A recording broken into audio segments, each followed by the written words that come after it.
Well, good evening, everyone. Thank you for joining our JCU webinar series. My name is Jack Rowden and I work as the Alumni Relations and Development Coordinator here at JCU. So I'd like to pass on a big thank you to those alumni amongst the audience for joining us on this session tonight. I really do look forward to moderating this webinar. However, before we continue, I wish to acknowledge the Australian Aboriginal and Torres Strait Islander peoples as the first inhabitants of this country and pay my respects to the traditional owners and elders, past and present, of the land on which we stand today. In the spirit of reconciliation, I also acknowledge the valuable contribution that Australian Aboriginal and Torres Strait Islander peoples continue to make to James Cook University and the broader community. Now, this webinar is the latest in a series where we invite our top researchers and academics to share their expertise with the local community outside the lecture theatre.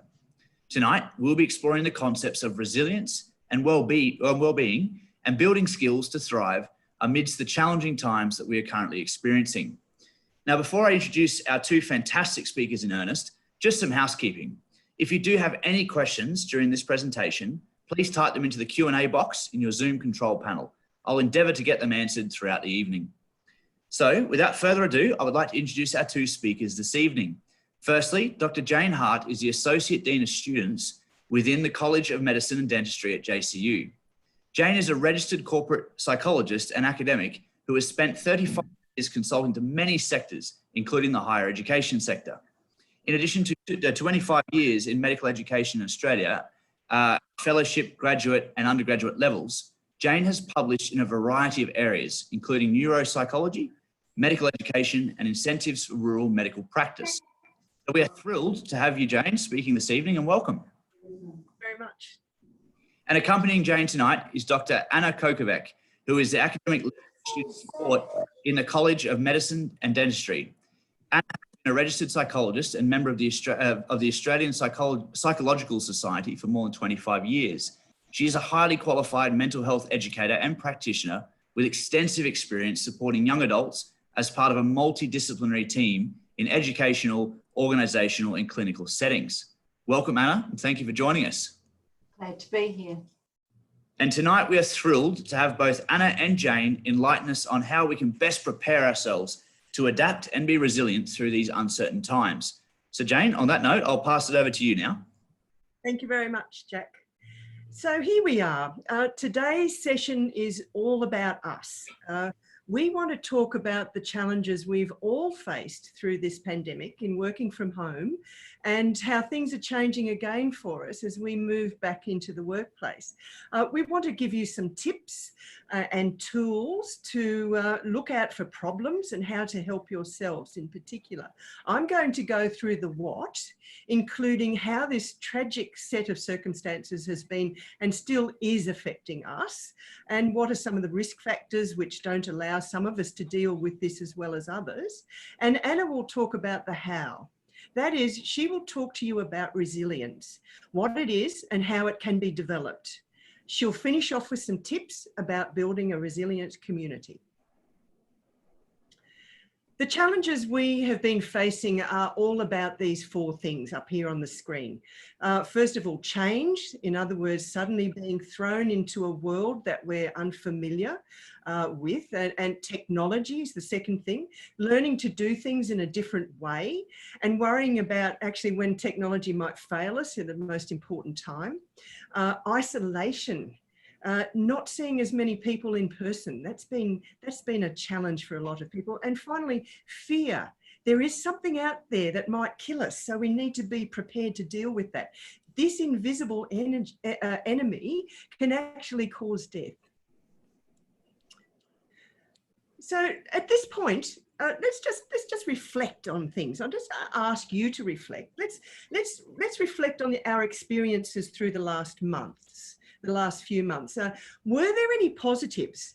And, you know, we hear about positive things, you know, the ease of childcare for some people, the re-getting to know our own environments, our homes, our reuniting with our family, with our children, with our pets who are normally abandoned when we're going to work. So what are the positives? If you had more time to reflect and look at your life balance, perhaps it might be for you, or other positives. But also, what are the challenges? How have you dealt with these challenges? The challenges of homeschooling, of time management, of technology, and so forth. And how do you think the strategies that you've adopted have actually helped you? So feel free to share your thoughts in the Q&A area. We can bring up and have a look at those later on. The importance of flattening the curve. You know, there's almost nothing on the news other than updates about this and COVID-19, and you know, little tidbits about the American election, but happily not too many of those. But also mostly about the pandemic, flattening the curve. This has been dominating our news. The interesting thing about the COVID pandemic is that mental health professionals are warning us that the stress that some of us have experienced during lockdown situations could turn into a pandemic of another kind, a parallel pandemic. Our Victorian friends are in their second lockdown, which makes them particularly vulnerable. Researchers found that people who survived the SARS epidemic in China, we might remember that a few years ago, they were reporting post-traumatic stress disorder, or PTSD symptoms. And the predictions are that in particular, frontline hospital workers assisting with the COVID-19 pandemic may be at risk of developing PTSD due to the daily risks to their life.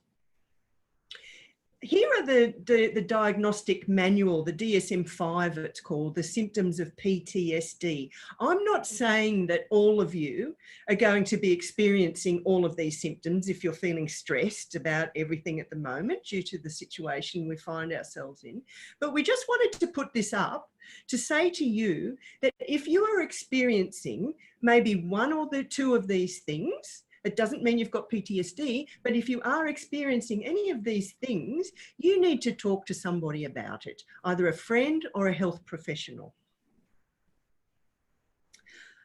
I said before that this virus is a silent threat to us. We are hearing a lot of people who have had the virus have no accompanying symptoms, so they're asymptomatic people. How are you finding that you are reacting to people around you, in supermarkets or in the workplace who are sneezing or coughing around you? Are you behaving differently? Are you being more cautious? Are you finding that you are subconsciously on the lookout for some invisible enemy? Now, what are the PTSD risk factors? Not everybody who experiences a traumatic event develops an acute stress disorder or PTSD. Some people are more resilient than others. The risk is influenced by a range of factors. And here are some of those risk factors. I'll just go through these very briefly. We have, risk factors can be things out of your childhood or somebody's childhood that might be adversity that caused a trauma or stress. It could be a previous exposure to trauma, not this, but something that we call a layered effect, when people have different traumas over their life and something else comes in and it adds to that trauma experience. You might know people who have had a history of depression or anxiety. Risk factors. People's education level can be a risk factor.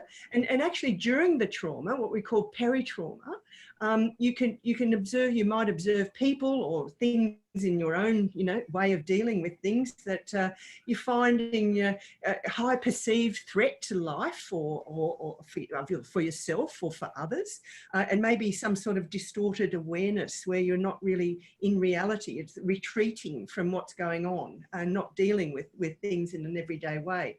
And then post-trauma, some of the risk factors are, negative conditions about yourself, negative ideas and cognitions about yourself and the world, or poor coping strategies of and ongoing stressors in your life, and a lack of social support. So all of these things, or any one of them, can be a risk factor for how you deal with what's going on at the moment. Okay, so what is this thing called resilience? It comes from a Latin word called which is resile, which means to spring. Defined, it's a person's ability to adapt to change, to different circumstances, and to bounce back even stronger than before this stress or adversity or challenges. It's basically our ability to cope. It's about learning and growing and developing into the most emotionally robust person we can be. And where does it come from? Now, you might have noticed, and I'm sure you have, I certainly have over a period of my life that's been around quite a long few decades, you might have noticed that some people deal with events differently than others. Some people, you might notice, fall apart over things that you might find minor events, you know, small things, minor things. Yet others deal with extreme tragedy and even grow stronger out of these events. So why does this occur? It's simple. It's a very simple thing. It's because we are all different and we have different life experiences. How we cope is actually a learned sense of behaviours. And that's very important for the second part of this presentation, because our experience is learned, and therefore our resilience can be built up too. In these times in particular, it's important too that we bring out the humane side of us. We should be thinking more about offering support to others, and realise that most people are doing the best they can. It's important also to remember that change is all around us all the time. That's a part of life, isn't it? We all know that we deal with change, but usually we've got a handle on it. Usually we know where we're going with change, and that's how we survive and continue through life. But at the moment, change is accentuated in these COVID times due to the uncertainty about the future. And that's what the tricky thing is. So here are some of the characteristics of a resilient individual and a resilient team. If you recognise some of these characteristics as relating to you, you might already have some resilience tools, which might just need a bit of sharpening for future challenges.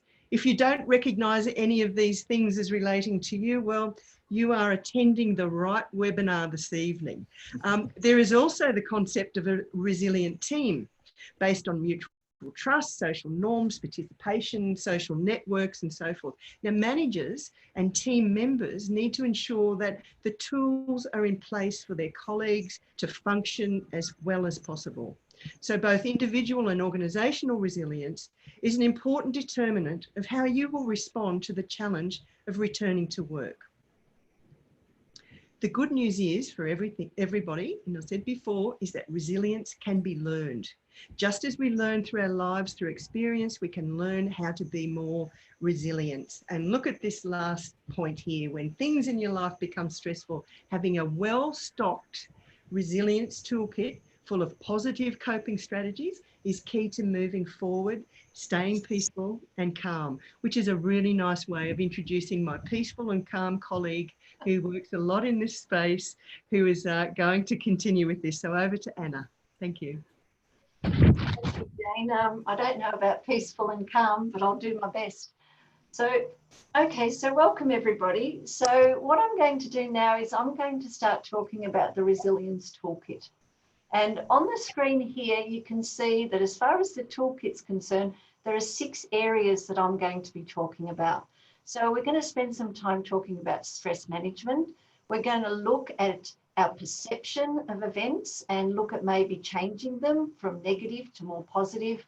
We're going to look at ways of keeping our emotions in balance. And we're going to look at some strategies aimed at taking back control. Because we know that when things get stressful, the first thing that happens is everything starts speeding up and we start becoming overwhelmed. So taking back control is very, very important. We're also going to be talking about the importance of staying connected.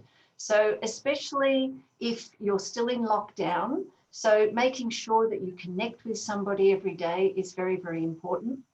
And the last area I'm going to spend some time on, which to me is actually one of the most important areas, and this is the self-care. So what can I actually do to look after myself during these challenging times? And I might just jump in there just quickly before you continue, just to reassure the audience. Obviously, this is very valuable stuff for everyone that's watching. After this presentation, it will be on YouTube as well. So yeah, don't stress if you're trying to write down all these notes as well. It will be up later. Yep, that's right. All right, so let's start off with stress management. And one of the things that we find with resilient people is that they know how to recognize when they're feeling stressed, and the way that they manage that stress seems to be effective. And when I say effective, it's about them actually getting through that acute challenge, but it's also a strategy that's not going to let them down in the long term. So when confronted by a stressor, resilient people usually adopt a strategy that allows them to be peaceful during the stress and actually work for them in the long run. So coping, as Jane said, coping is a learned behaviour. And I just want to start off by saying there's no such thing as a good coping strategy or a bad strategy.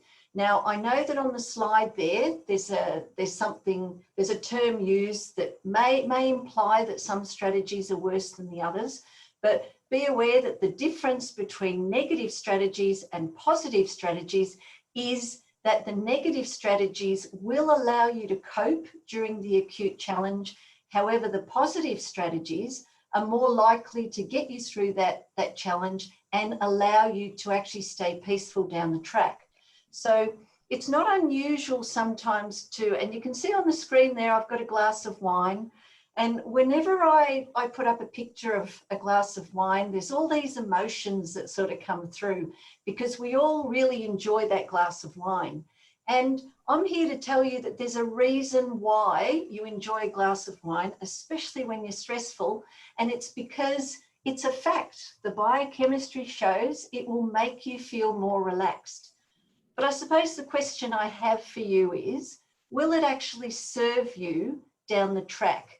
And is there perhaps a better way that we can actually deal with that acute challenge so that we are okay in the long term?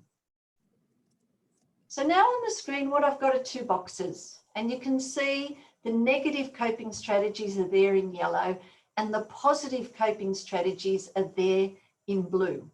Now, as I said, it is a fact. Every one of those negative strategies is going to allow you to ride that stressor wave, okay?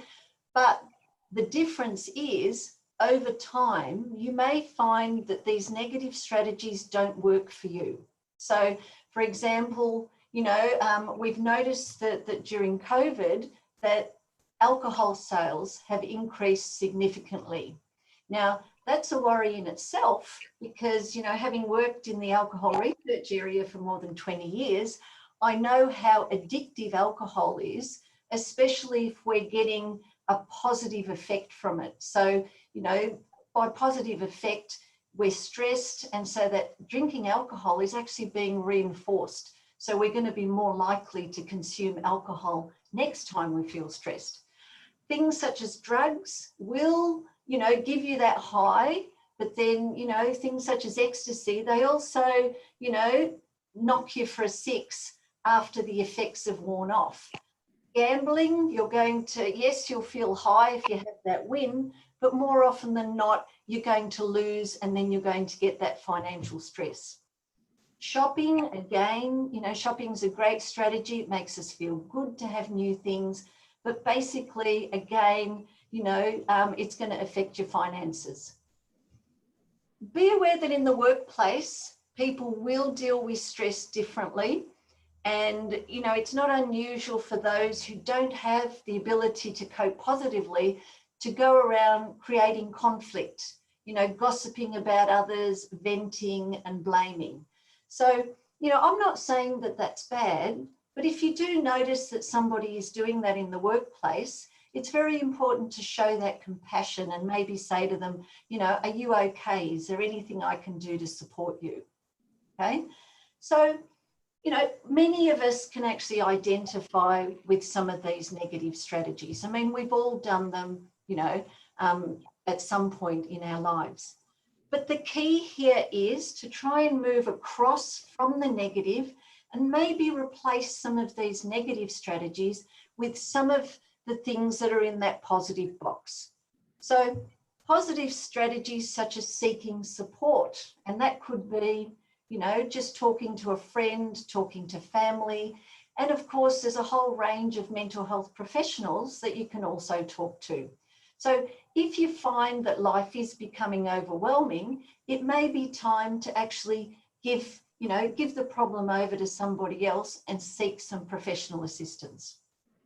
You know, we all know about mindfulness and meditation. You know, there's a whole science out there that actually shows that that's a very positive way of dealing with stress. Relaxation, such as breathing exercises, progressive muscle relaxation or PMR. And I know that the University of Western Sydney counselling page actually has some audio recordings that can be downloaded for free for progressive muscle relaxation and visualization.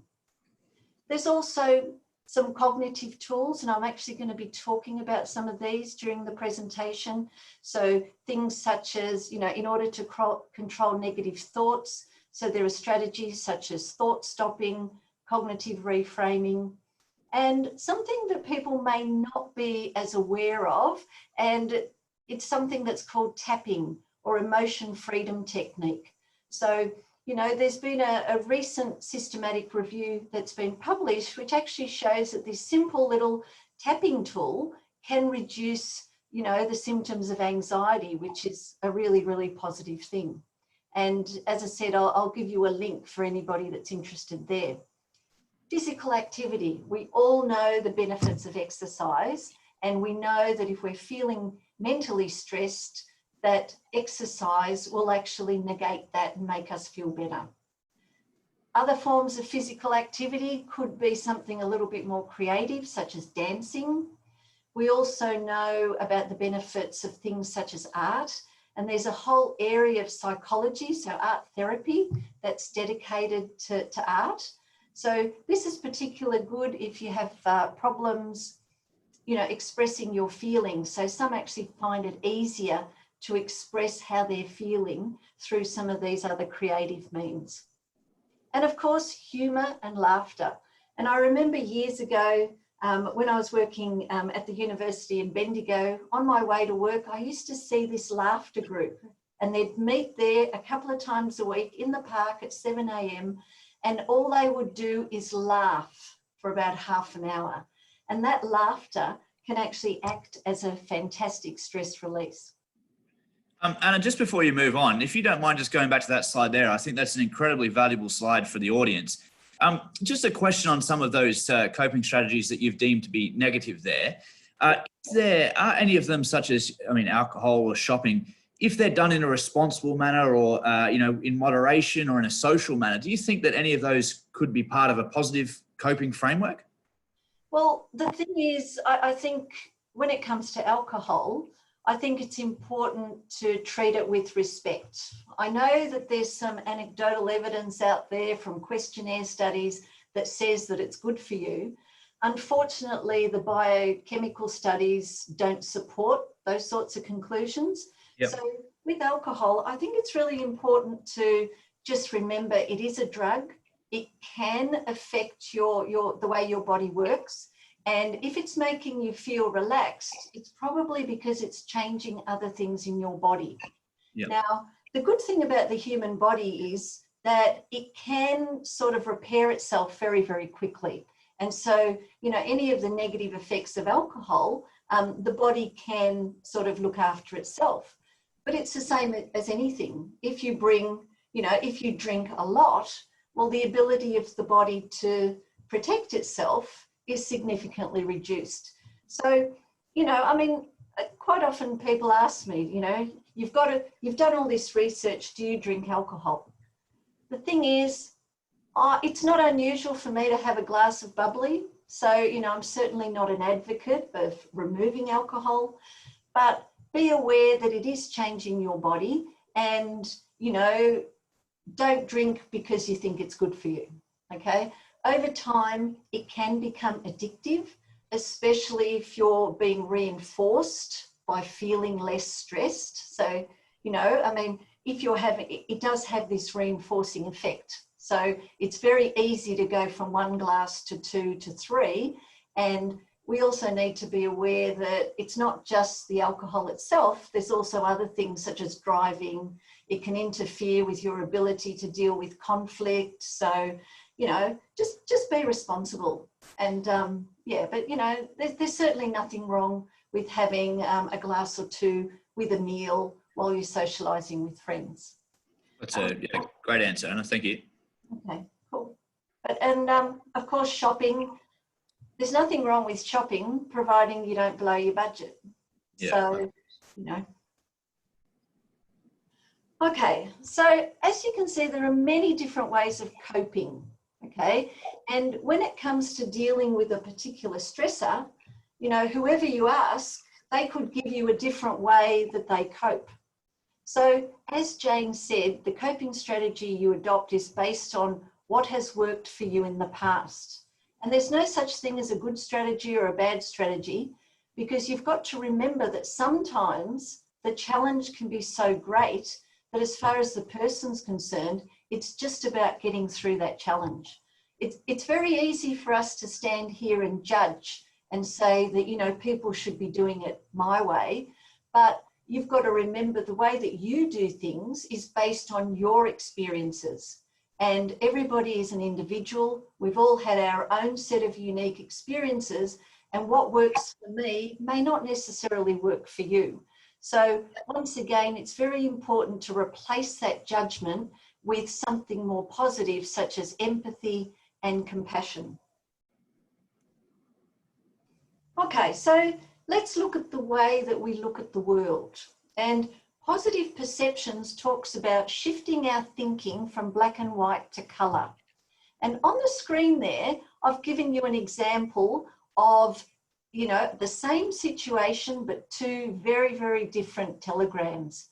So what we have is the first telegram that's coming from a very, very negative point of view.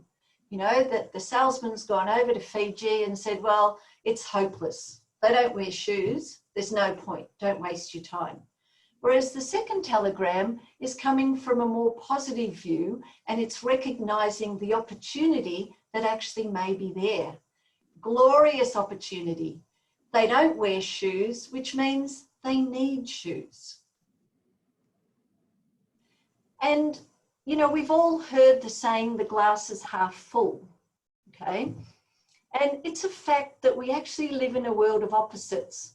And looking at the world in this way will actually allow you to see that you have a choice as to how you view the world. So, you know, we couldn't have up without down. We couldn't have left without right, couldn't have hot without cold. And the same goes for whether you want to be a pessimist or an optimist. The only way that you know that you're a pessimist is because optimism also exists. So, and again, none of these opposites are wrong. It's just about you choosing what works best for you. So it's a fact that in the world, every construct has an exact opposite.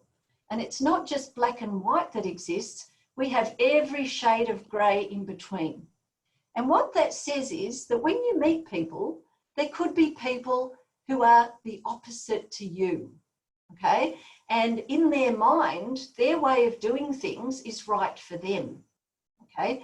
So if you find that your way of looking at the world is coming more from the pessimist point of view, you may choose to do what we call flip the script and shift your focus so that the focus is more on what's right in your world rather than what's wrong in your world.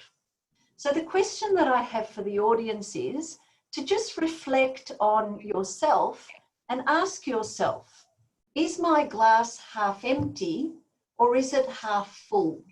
So, what is it that I'm focusing on? Am I focusing on what's right in my world or what's wrong in my world? And could I just butt in there?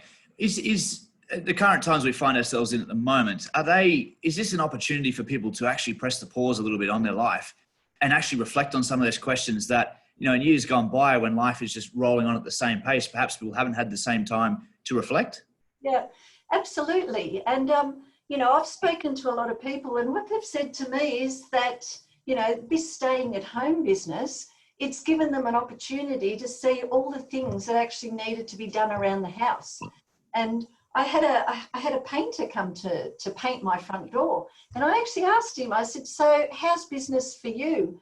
And he said, oh, it's unbelievable.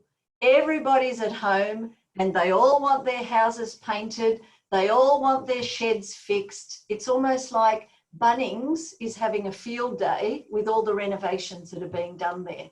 So, all these things that we've been putting off, it does give us a chance to actually press that pause button.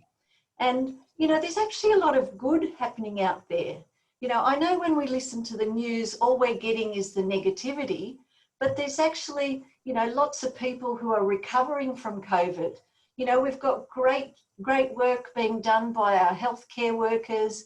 There's all these random acts of kindness out there which just aren't being reported. You've got people who have just sent, money anonymously to someone who they saw was suffering. And so what the pandemic has done is actually brought out a different side of human nature that the news is not reporting. So, you're absolutely right.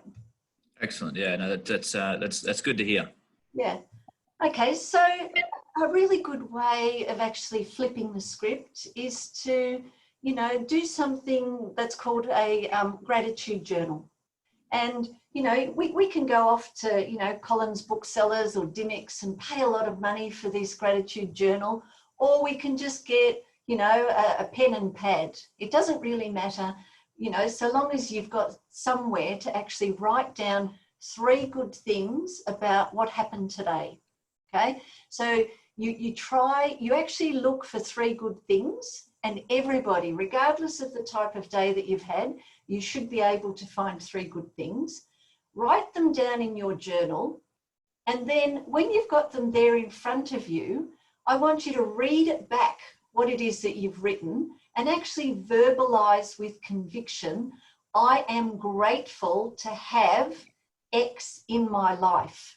So it's almost like a positive affirmation that you're making. And over time, this can help to retrain your brain to develop more positive thinking habits. So, an activity like this is something that I recommend doing daily. You can do it with yourself. You can also do it with your friends and family.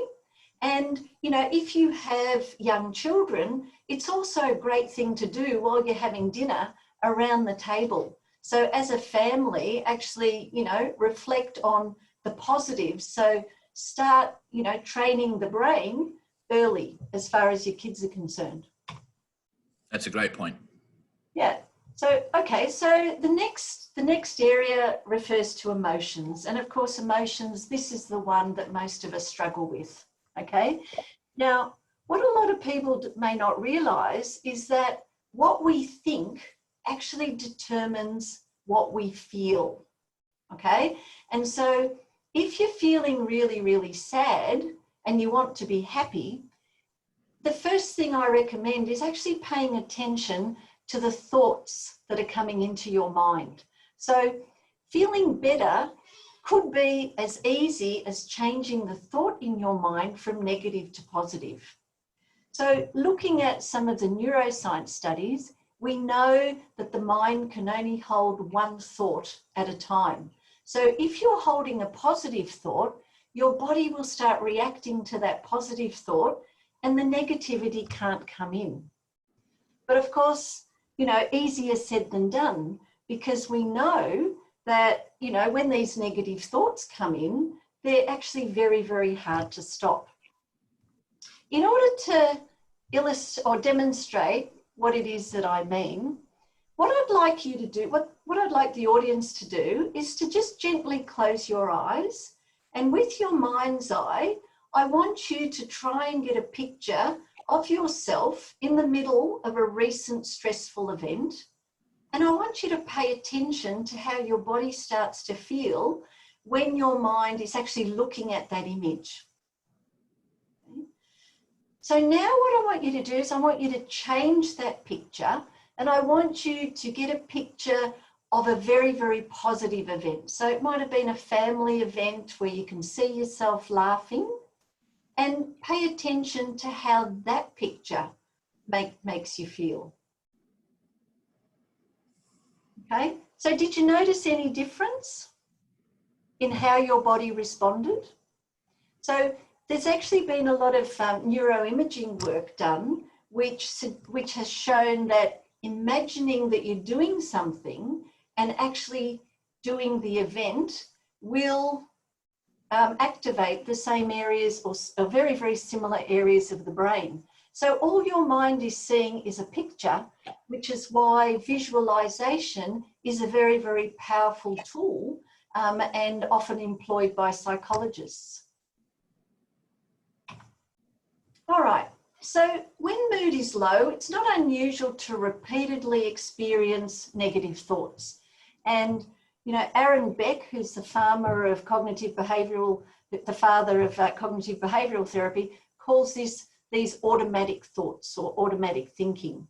And if you do experience these largely involuntary negative thoughts and you go to a psychologist, there's a good chance that during the session you might do something called cognitive reframing. Okay, so cognitive reframing is about taking that negative thought and actually turning it around so that it still has the same theme, but you're looking more for the positive aspect of it. So on the screen there, you can see that there's an example. So just to illustrate what I mean. So say you're very, very stressed because, you know, you're waiting for some money to come in, you've got all these bills that are due, and all of a sudden, you know, you sort of ring your employer and the money's not going to be in your account for at least 10 days. So the first response to something like that is usually, oh my God, you know, how am I going to cope? So what you would do is you'd take that thought and you'd actually turn it around and you'd say, well, yes, the money may not be in my account, but it'll still be there before the next bill is due. Okay? And so, you know, turning it around like that, all of a sudden, all that worry and all that anxiety actually goes. Now, we can take it one step further and look at something that Herbert Benson calls thought stopping. And so when we get that stream of negative thinking, what thought stopping does is it actually interrupts that flow and sort of, you know, just says stop. So what I tend to do in sessions is I tend to get people to imagine that, so close their eyes and imagine that they're holding a big red stop sign. And when these thoughts are coming in, they're holding this big red stop sign and they loudly say, stop. And then we take the cognitive reframing tool and turn it around into something positive. So when thoughts are really, really negative, you may need to repeat this several times, but it is quite a very, very simple and effective tool to actually interrupt that flow of thoughts. And earlier I mentioned emotion freedom technique, okay? And here on the screen, you can actually see the tapping points. And on the screen, there's also a YouTube link for anybody who's interested in knowing how to tap. So the reference for the systematic review that I was actually talking about before is there on the screen again. And as I said, you know, we don't know why it works, but for some reason it can lead to a reduction of anxiety symptoms. So if anybody's interested in EFT, you know, check out that link. I thoroughly recommend it. And it's certainly something that I use, especially when I'm working with trauma clients. Okay, so now we're going to talk about taking back control. And when things become stressful, it's very easy to become overwhelmed and, lose control. So resilient people only pay attention to things that are within their circle of control. And if you have a look at the circle that's on the screen, you can see that, there's an area where the problems actually belong to other people. And in your life, you may come across people who love to dump their stuff onto you. Thing is, it's very important to have those personal boundaries and know what belongs to you and what belongs to other people. So the circle of concern relates to difficulties and problems that everybody experiences as part of their life. So, just because we're resilient doesn't mean that we never suffer stress or adversity. So you should expect that there are going to be things that may concern you. The circle of influence gets you to think about the problems that you have some influence over. So remember, some of the things we don't have any control over, okay? And it's usually, these are the sort of things that usually relate to somebody else. It's like we're expecting somebody else to do something and they're not doing it and we become really stressed, okay? The circle of control are all the problems that not only concern me, but these are the ones that I can do something about.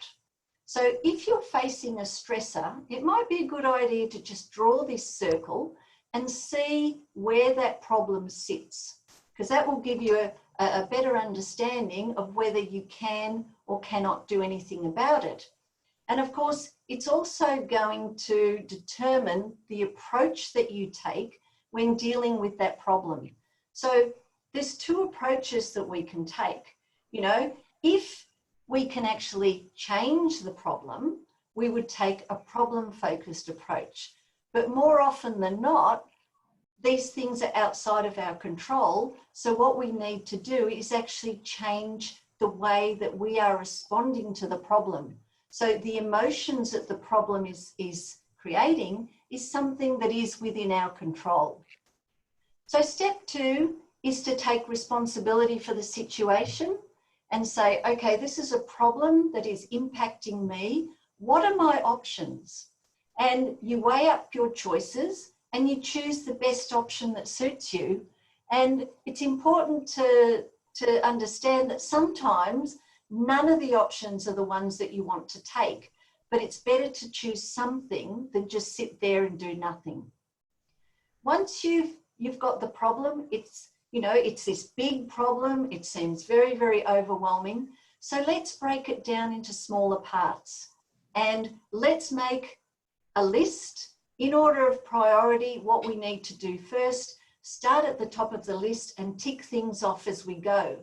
Because the minute we start achieving something, it's almost like we have that snowball effect. So the aim is to complete at least one thing. And if starting at the top of the list is difficult, maybe sort of go down the list a little bit and choose something that's easy. So something that you're going to have a better chance of success. So next, we look at the importance of staying connected. So especially if you're in isolation, so if there's anybody from Victoria watching, you're not going to be able to leave the house. It's very, very important to connect with somebody at least once a day. It's also really important to be very selective about who you connect with, because if you're feeling low and you connect with another negative person, there's a good chance that your mood is going to drop even further. And in the work situation, when you connect with people, don't just make it about work. One of the problems with using Zoom is it's almost like people think they have to have an agenda before they talk to anybody.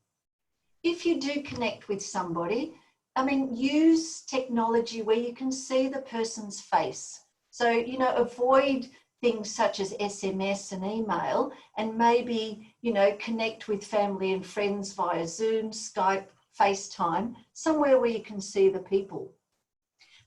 when we were in lockdown here in Townsville, what my daughter did was she actually found this great website, because, you know, our family enjoys playing games.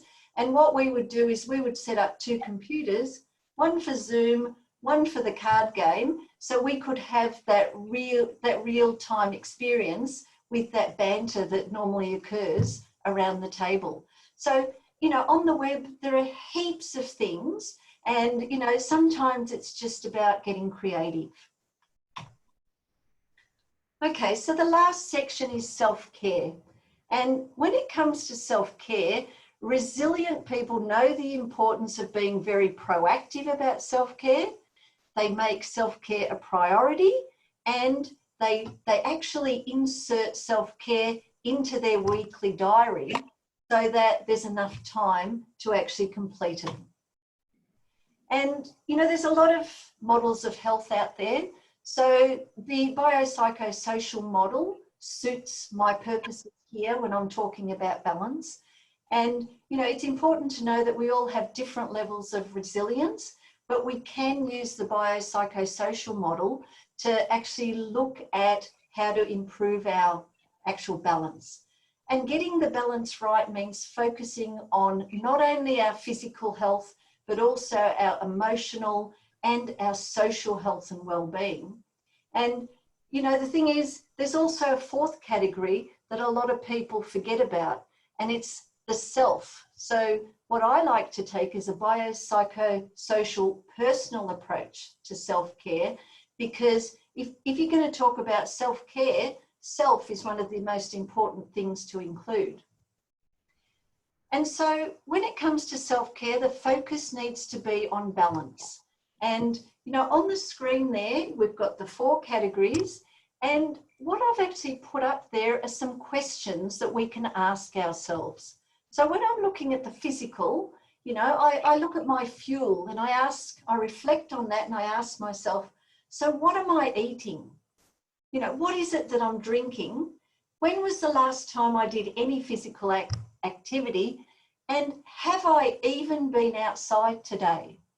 Okay, so these are things that you can ask yourself. And if you can't come up with a you know, a good response, you may need to look at that and actually tweak that aspect of your life a little bit. With the social, you may need to look at who you're spending your time with, and, you know, the people that you surround yourself with. Do they lift you up, or do they drag you down? Have you talked to anybody today? And when you did communicate, what is it that you talked about? Did you just talk about their problems, or was there something there for you? If I look at psychological, it's very important to ask yourself, what is my mind doing? So, you know, how do I feel? What am I scared of? What am I thinking? Are my thoughts positive or negative? Or am I focusing on the past or the future? Or is my focus on what's happening right now? And then the last category, yourself. You know, what do I see when I look in the mirror? So am I looking at the problems, the imperfections, or am I seeing the potential that exists in myself? When it comes to other people, am I scared of saying no? And do I rely too much on the opinion of others? But most importantly, check in with yourself and say, how am I feeling? And what do I need to be okay today? And of course, achieving balance, you know, what I've actually done is put some tips there on the screen. And, you know, you could actually use these as positive, you know, affirmations. So when it comes to connectivity, you could say, you know, out aloud, I choose to surround myself with positive people, those who respect and care for me. Okay. When it comes to the self, I could say, I accept all of me. What I think and feel matters. Okay. So have a look at some of the statements that you're making about yourself, and have a look at what's there on the screen, and just see what areas you could possibly improve on. So now, you know, a lot, as a psychologist, I get to see clients all the time. And, you know, one of the things that I do talk about is balance. And last week I was actually talking to my daughter, who's a clinical dietitian, and she said to me, she said, you know, you really should get these tools that you give to people and make them available for anybody who needs them. And I said, well, you know, that's a great idea, but how would I do that? And of course, being old, you know, all I'm doing is thinking of the old way of doing things. And of course, her being young, she's in tune with what people want now. And so very quickly, what we did was we put together an Instagram site, which is all about resilience. And this is not about advertising or making money. All it is simple and practical evidence-based tools and tips that have actually been put together by health professionals to help build resilience and promote balance. So if anybody is interested in checking out the site, the handle is _myprogram_, and you'll find things such as daily tips, you know, positive affirmations and guided visualizations in order to allow you to take back control. Every week, we're going to add new things in order to promote that biopsychosocial personal balance. So check it out and see how you go. Okay, so we're basically coming to the end of the presentation, and it's probably time to check in with yourself and ask yourself, so how are things going for me? And I think it's important to say that it actually takes courage to speak up and admit that things are getting too much. You know, we look around us and it seems like everybody else is coping. You don't want to appear weak. Most of us, you know, could be professionals or we could be students, and, you know, we don't want our colleagues to think that we're weak. Thing is, feeling overwhelmed, anxious, depressed, exhausted, and not dealing with the situation and just hoping it will go away is a choice that's always available. But there's actually a better way of doing it. So if you're experiencing any of those things, a better choice, you could start off by actually telling someone that you're struggling. So it could be your supervisor, it could be, you know, your parents, it could be your partner, and actually ask for help. So professional help is available in the form of a GP, a counsellor, your supervisor, or even your school teacher.